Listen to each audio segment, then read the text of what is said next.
다음 신살이 작용을 보겠습니다. 갑신일주에게 을사년에는 사화 역마살의 기운이 들어옵니다. 그리고 이 사화 역마살의 기운은 일간 간목에게 식신이 됩니다. 식신이 역마살의 기운으로 작용하는 것은 자신이 하고자 하는 바를 향해 역동적으로 밀고 나갈 수 있음을 의미합니다. 그래서 갑신일주는 을사년을 맞이하여 자신을 표현하고 드러내기 위한 적극적이고 열정적인 활동을 해나갈 수 있고, 그로 인하여 인정도 받지만 충돌도 생길 수 있고 주변의 견제를 받을 수도 있을 것입니다. 따라서 굳이 누군가와 필요없는 논쟁에 깊이 휘말리지 않도록 하는 것이 좋으며, 자신의 의사표현은 명확하게 하되 다른 사람을 비판하거나 지적하는 것은 삼가는 것이 좋습니다. 더불어 이왕이면 자신이 하고자 하는 것이 공동의 이득과 목표에 부합할 수 있다는 것을 어필하면서 움직이면 더 좋을 것입니다. 다음 갑신일주 일지 신금도 역마살의 기운을 가진 글자입니다. 그리고 그 지장간 안에는 무토편재, 경금편관, 임수편인의 기운을 내지하고 있습니다. 이는 갑신일주가 현실적 결실과 목표를 향해 확장적 행보를 보이고, 그렇게 경험과 능력이 쌓이면 자신을 필요로 하는 곳을 위해 움직이면서 자신의 입지를 다져가는 특성으로 나타나게 됩니다.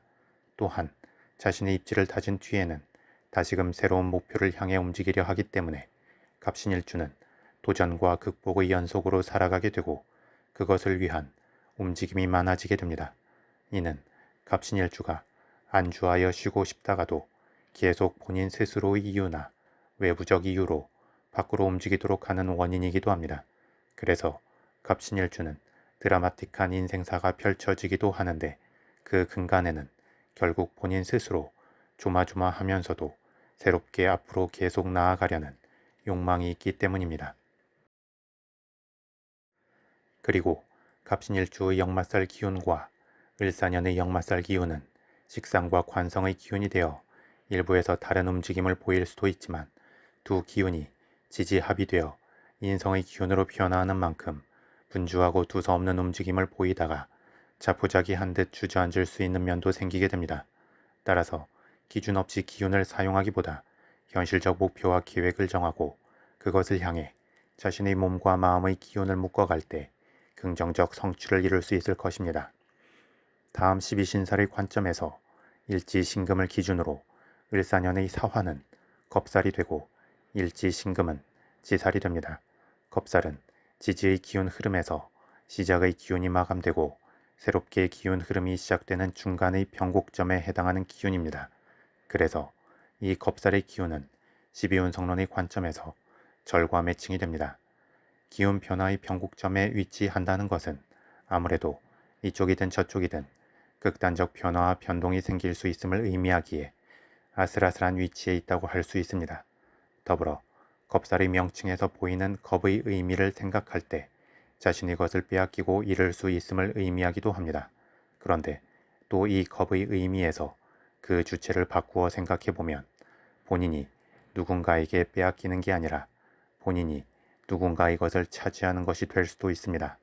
따라서 기운의 주도권이 크냐 작냐에 따라 자신이 강탈당할 수도 있고 자신이 누군가의 것을 가져올 수도 있게 되는 것입니다. 더불어 이 사화 겁살의 기운은 일간 간목을 기준으로 식신이 되기 때문에 말이나 행동, 재능, 끼, 관심사 등에서 겁살의 기운이 더 작용할 수 있습니다. 이는 본인을 드러내는 것이 상황을 주도하고 주목도를 끌어올 수도 있지만 그 자체로 하나의 빌미가 되어 자신의 기운을 빼앗길 수 있음을 의미하기도 합니다. 따라서 갑신일주는 을사년에 굳이 필요 이상으로 논쟁이 될 만한 사적 발언은 삼가는 것이 좋고, 좀 더 많은 사람들이 이득될 수 있는 목표를 정하여 함께 나아가야 긍정적일 것입니다. 마지막으로 12운성론의 관점에서 보겠습니다. 갑신일주는 일주 자체적으로는 12운성론의 흐름에서 일간 간목을 기준으로 절의 흐름이 됩니다. 절은 일간 기운의 생성과 소멸에 있어 중간에 해당하는 기운입니다. 이는 생성으로 넘어갈 수도 있고 소멸로 넘어갈 수도 있는 상태이기 때문에 크게 불안정하고 그 흐름의 방향에 따라 극단적 모습을 보일 수 있습니다. 특히 이 절의 기운이 갑신일주에게는 편관이 되는 만큼 본인이 의도하든 의도하지 않든 드라마틱한 느낌으로 나타날 수 있습니다. 그래서 긍정적으로 풀린다면 강력한 권력과 지배력을 획득하고 자신만의 기준을 세울 수 있지만, 부정적으로 풀린다면 크게 명예가 실추되고 희생양으로 전락할 수 있습니다.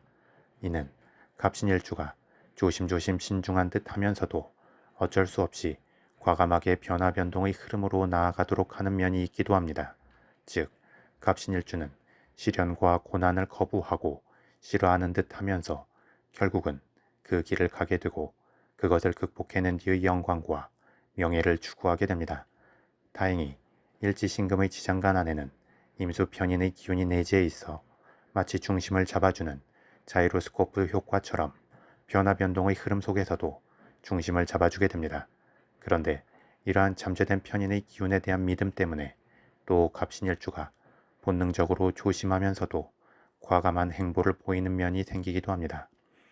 이러한 갑신일주의 절의 흐름에 대해 을사년에는 사화 병의 기운이 도래합니다. 병의 기운은 병상에 누운 환자와 같은 상태가 됩니다. 그렇다고 몸이 무조건 아프게 된다는 것을 의미하지는 않습니다.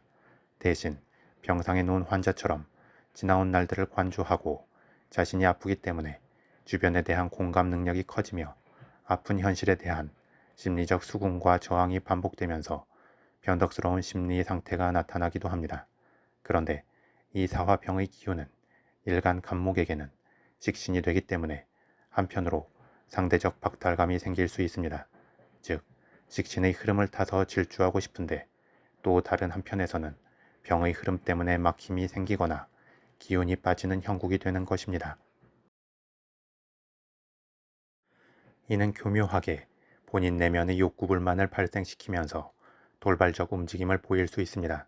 즉, 말과 행동에 있어 진중하고 무게감 있는 듯 하다가 한 번씩 빠르고 날카롭게 나아가는 면이 생기게 됩니다. 그렇게 되면 마음의 준비가 안 된 상대방 입장에서는 그 자극이 상대적으로 더 크게 느껴지는 면이 생기게 됩니다. 따라서 갑신일주는 을사년에 차분하고 일관적으로 기운을 흘려보내는 것이 좋고, 상황이 혹시 꼬이거나 구설이 다를 때에는 감정적으로 대응하기보다 최대한 합리적인 접점을 찾아서 타협하는 식으로 승화시키면 될 것입니다. 특히 갑신일주의 절의 기운이 을사년에 병의 기운을 맞이하는 것은 기운의 안정감이 생기는 면도 일부 있지만 두서없는 변동성이 생길 수 있는 면도 함께 갖게 됩니다. 이는 아무 실속 없이 몸과 마음이 바꾸기만 할 수도 있고, 아니면 완전 반대로 다 내려놓고 숨어버리는 듯한 느낌으로 나타날 수도 있습니다. 따라서 이러한 부정적 특성을 긍정적으로 승화시키기 위해서는 주변과 소통하면서 함께 추구해야 할 현실적인 공동의 목표를 정하고 계획적으로 그것을 향해 나아가야 합니다. 그러면 자연스럽게 몸과 마음을 움직이게 되고 두서없는 상황이나 충돌의 상황에서도 명확한 기준점을 향해 타협하면서 나아갈 수 있을 것입니다.